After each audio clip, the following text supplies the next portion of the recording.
Hello friends, आपका एक बार फिर से स्वागत है आपके अपने चैनल एजुकेशन टेम्पल पर। यहाँ पर हम करने वाले हैं क्लास 10 का पहला chapter real number. Real number का पहला इंट्रोडक्शन वीडियो हमारे चैनल पर डाला हुआ है। अगर आप इस चैनल पर नए हैं तो उस वीडियो को जाकर देख लें और सब्सक्राइब करना ना भूलें। तो आते हैं यहाँ पर अपने टॉपिक पर, ज़्यादा टाइम नहीं बर्बाद करके। यहाँ पर है Euclid's division lemma, Euclid's division algorithm. तो ये क्या होता है यूक्लिड्स डिवीजन लेमा, पहले इसको समझते हैं।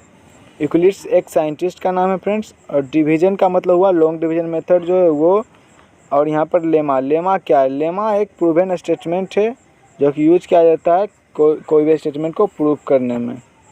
इससे ज़्यादा और कुछ नहीं, बस यही है। लेमा एक प्रूवन स्टेटमेंट है, उसी को यूज किया जाता है किसी और स्टेटमेंट को प्रूव करने में। उसके बाद आते हैं यहाँ पर यूक्लिड्स डिवीजन एल्गोरिथम में।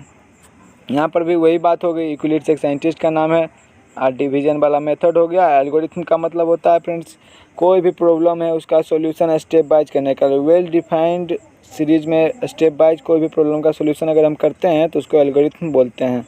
हमारे चाहे लाइफ में भी कोई प्रॉब्लम है उसको हम स्टेप बाइज लिख लिए, उसका स्टेप बाइज उसका सॉल्यूशन किए, उसको भी एल्गोरिथम ही बोलेंगे हम।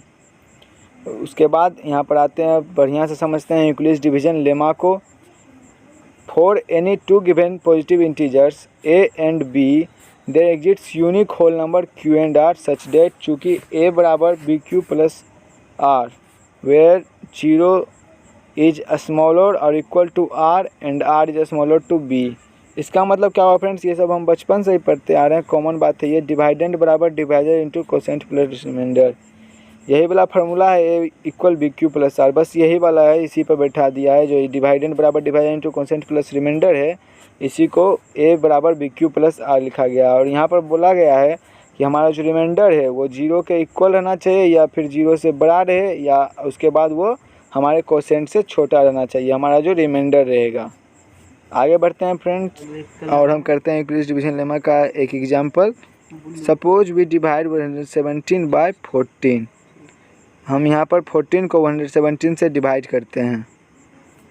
यहाँ पर फ्रेंड्स देखते हैं 14 जो है ये हमारा डिवाइजर है और 117 जो है ये हमारा डिवाइडेंड है। यहाँ पर लगेगा यूक्लिड्स डिवीजन लेमा वाला फार्मूला जो हम पढ़े थे, ए बराबर बी क्यू प्लस आर। और इसका जो कंडीशन था 0 जो है वो आर के बराबर रहना चाहिए, और आर जो है 0 से बड़ा रहना चाहिए, और बी से छोटा रहना चाहिए आर, हमारा रिमाइंडर मतलब कि। यहाँ पर है डिवाइडेंड बराबर divider into quotient plus remainder, यही हमारा फार्मूला है, इसी पर इसको सेट करना है। तो हमारे पास क्या क्या है? डिवाइडेंड और डिवाइजर। डिवाइडेंड हमारा यहाँ पर लिखा गया 117, और ये रहा हमारा डिवाइजर 14 इंटू 8 बार में लगाएं, वह यहाँ पर 112 आया, और प्लस 5 रिमाइंडर हमारा बचा यहाँ पर। इसको आप रफ में कीजिएगा, रफ में करना है, डिवाइड हमको रफ में करना है, पर यहाँ पर लिखना है इसी फॉर्मेट में इसको। यहाँ पर आप इसमें मेन आपको समझना है डिवाइडेंट कौन है, डिवाइजर कौन है, कोसेंट कौन है, रिमाइंडर कौन है, यही समझने में कुछ बच्चों को कन्फ्यूजन होता है। बस यही आप लोगों को बढ़िया से समझना है। यहाँ पर 1 मिनट हम करके दिखा देते हैं रफ में इसको कैसे बनाया है। यहाँ पर हो गया 14 डिवाइड 117, 8 बार में इसको लगाएं, उसके बाद 112 इसका आया, 1 सेकेंड। उसके बाद इसको हम यहाँ से 112 हमको आ गया। उसके बाद इसमें हमको रिमाइंडर क्या बचा? 5। यहाँ पर रिमाइंडर देख रहे हैं आपको, जैसे दिख रहा है 5 बचा। कोसेंट हमारा 8 है, और ये रहा हमारा डिवाइजर 14, और ये रहा हमारा डिवाइडेंड 117। इसको यहाँ पर लिख दिए हैं हम लोग फ्रेंड्स आराम। इसको बस हमको रफ में पहले इसको डिवाइड कर लेना, उसके बाद रफ में इसको जैसे ही कर लिए फिर इसको इस फॉर्मेट पे हमको सेट कर देना, और जो आएगा उसका आंसर यहाँ पर हो गया। और चलिए फ्रेंड्स ये हो गया। चलते हैं हम अपने अगले एग्जाम्पल पर। A number when divided by 73 gives 34 as quotient and 23 as remainder, find the number. मतलब कि यहाँ पर हमको डिवाइजर दिया हुआ है, कोसेंट दिया हुआ है, रिमाइंडर दिया हुआ है। यहाँ पर हमारा डिवाइजर है 73, कोसेंट है 34, रिमाइंडर है 23।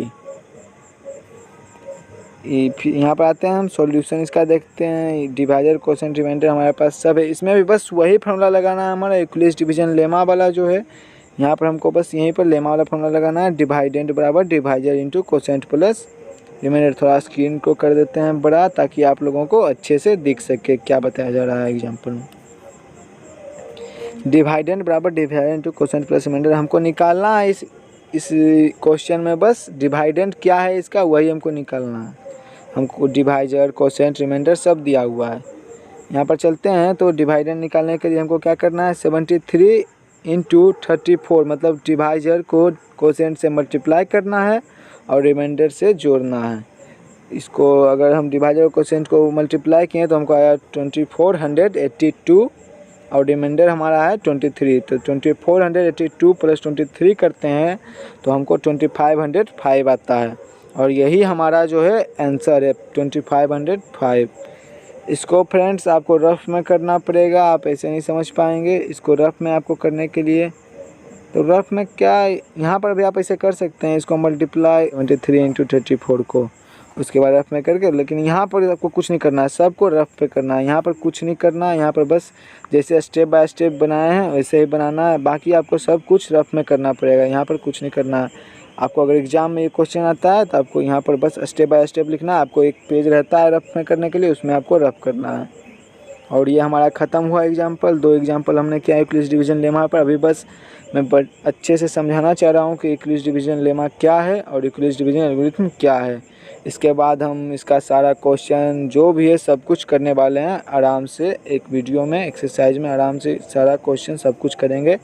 आपको अगर इस क्वेश्चन को नोट करना है तो कर लीजिए, यहाँ पर दिख रहा है आपको। 1 मिनट इसको क्लीन कर देता हूँ मैं सब कुछ को बढ़िया से। स्क्रीनशॉट ले सकते हैं, लिखिएगा क्या आजकल तो स्क्रीनशॉट ले लीजिए आराम से। आगे बढ़ते हैं, हमारा आ गया यूक्लिड्स डिवीज़न एल्गोरिथम। हमने यूक्लिड्स डिवीज़न लेमा को बहुत अच्छे तरीके से पढ़ लिया है। अब बारी है यूक्लिड्स डिवीज़न एल्गोरिथम की। इसको हम पहले ही बता चुके हैं यूक्लिड्स डिवीज़न एल्गोरिथम के बारे में। यूक्लिड्स साइंटिस्ट का नाम है, डिवीज़न मेथड हुआ और एल्गोरिथम का मतलब हुआ है किसी भी प्रॉब्लम का सॉल्यूशन स्टेप वाइज करना। It is a technique to compute the HCF of 2 positive integers say a and b. a is larger than b in the following steps। Algorithm जो हमारा यूक्लिड्स जो निकाला इसमें एक एल्गोरिथम वाला नियम, ये बस इसलिए निकाला था कि HCF हम पहले कैसे निकालते थे, प्राइम फैक्टराइजेशन मेथड की मदद से।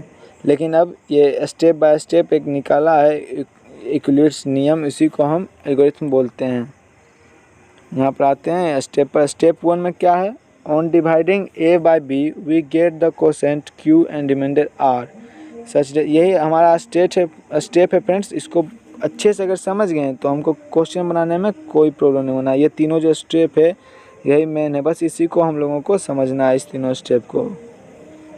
1 मिनट इसको क्लीन कर देता हूँ मैं ताकि समझाने में आप लोगों को प्रॉब्लम ना हो। Step 1, on dividing a by b we get quotient q and remainder r such that a बराबर B Q plus R, where r जो है हमारा वो 0 से बड़ा है और 0 के इक्वल है, इसका मतलब। और फिर r जो हमारा रहेगा वो क्वोशेंट से छोटा रहेगा। ये बात तो मैंने पहले भी आपको समझा चुका हूँ, पहले वीडियो के स्टार्टिंग में ये बात मैं आपको समझा दिया हूँ कि इसका मतलब है क्या आखिर। यहाँ पर बस वही यूक्लिड्स डिवीज़न लेमा वाला ही फार्मूला वाला जैसा है, a बराबर बी क्यू प्लस आर।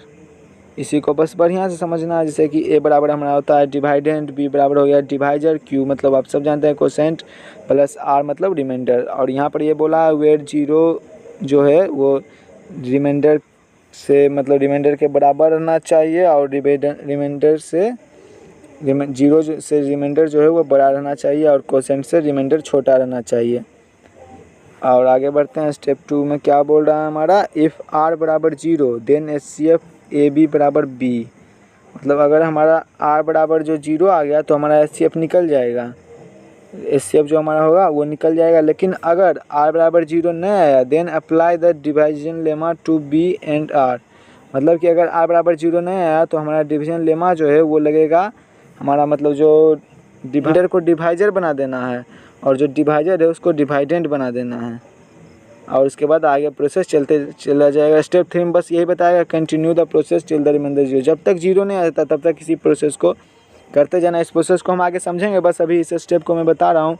आगे मैं जब समझाऊंगा तो ये तीनों स्टेप आपको अच्छे से क्लियर हो जाएगा। उसके बाद जो अंत में आएगा the divisor will be required, जो डिविजर आएगा अंत में रिमाइंडर 0 आने के बाद वही जो डिवाइजर रहेगा वही हमारा HCF रहेगा। चलते हैं इसके अगले एग्जाम्पल पर। Use equilibrium algorithm to find the HCF of 272 and 1032। अब इसका एग्जांपल करते हैं इक्विलिब्रियम एल्गोरिथम का। By equilibrium division lemma, equilibrium division lemma वाला जो स्टेप है डिवाइडेंड बराबर divisor into quotient plus remember, वही इसमें लगेगा। तो इसका डिवाइडेंट कौन है 1032, डिवाइजर है 272। 1032 को डिवाइडेंट की जगह पर रखेंगे, उसके बाद डिवाइजर को मल्टीप्लाई करने पर मतलब 272 इंटू 3 किए तो हमको आया 816 और हमारा रिमाइंडर बचा 216। इस बार अगले स्टेप में 272 जो हमारा डिवाइजर था उसको डिवाइडेंट बना दिया जाएगा और जो यहाँ पर हमारा रिमाइंडर आया है उसको डिवाइजर बनाएंगे। उसके बाद उसको मल्टीप्लाई किए 1 से, तब हमारा 216 माइनस 272 माइनस 216 किए तो रिमाइंडर बचा 56। अब फिर अगला प्रोसेस वैसे ही होगा, जो डिवाइजर था उसको डिवाइडेंट बनाएंगे, जो रिमाइंडर आया उसको डिवाइजर बनाएंगे यहाँ पर। उसके बाद फिर से मल्टीप्लाई किए 56 इंटू 3 किए, उसके बाद हमारे पास आया 168 को माइनस किए 216 में तो हमको बचा 56। उसके बाद यहाँ पर 56 जो रिमाइंडर था वो यहाँ पर 48 मतलब 56 जो वहाँ पर डिवाइजर था वो डिवाइडेंट बन गया, 48 जो रिमाइंडर था वो यहाँ पर डिवाइजर हो गया। उसके बाद 48 इंटू 1 प्लस 8 मतलब 8 हमारा यहाँ पर फिर से रिमाइंडर बचा। आगे फिर एक स्टेप करना है, फिर स्टेप 5 में करेंगे 48 को डिवाइजर को डिवाइडेंट बनाएंगे और रिमाइंडर को डिवाइजर बनाएंगे। उसके बाद मल्टीप्लाई किए 6 से तो 48 से कट गया पूरा। उसके बाद 0 यहाँ पर हमारा रिमाइंडर 0 आ गया। उसके बाद हमारा प्रोसेस खत्म, रिमाइंडर 0 आ गया मतलब यहाँ पर जो हमारा डिवाइजर है वही हमारा HCF रहता है। बताए थे आज पहले वाला स्टेप में, यहाँ पर बता चुका हूँ मैं पीछे। जो हमारा डिवाइजर बचता है अंत में रिमाइंडर 0 आने के बाद वही हमारा HCF रहता है। The remainder has now become 0, so our procedure stop. Hence HCF 272 1032 बराबर 8, हमारा HCF 8 आया। अब इसको मतलब आप ऐसे नहीं कर सकते हैं, जैसे यहाँ पर स्टेप जो है ये सब इसको आप रफ में पहले डिवाइड कर लीजिए। जैसे जैसे डिवाइड का प्रोसेस रहेगा मतलब वहाँ पर पहले रफ में डिवाइड कर लीजिए, उसका जल्दी से स्टेप यहाँ पर लिख लीजिए, इससे में आसानी रहेगा करने में। आगे आते हैं एक और एग्जाम्पल इसका समझते हैं इक्विलिब्रियम एल्गोरिथम का।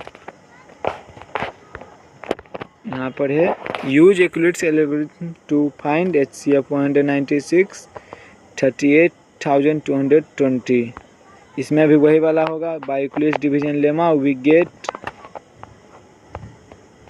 38,220 बराबर 196 इंटू 195 प्लस 0। मतलब कि यहाँ पर हमने 196 को 195 से मल्टीप्लाई किया तो हमारा यहाँ पर पूरा मतलब लगभग पूरा कट गया, रिमाइंडर 0 आ गया। यहाँ पर हमारा प्रोसीजर स्टॉप हो गया और 196 जो हमारा डिवाइजर था वही हमारा HCF हो गया।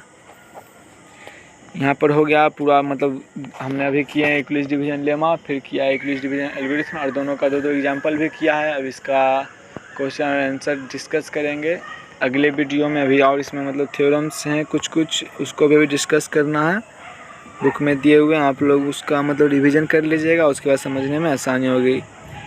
ओके फ्रेंड्स, मिलते हैं अगले वीडियो में। अगर आप इस चैनल पर नए हैं तो सब्सक्राइब और लाइक करना ना भूलें।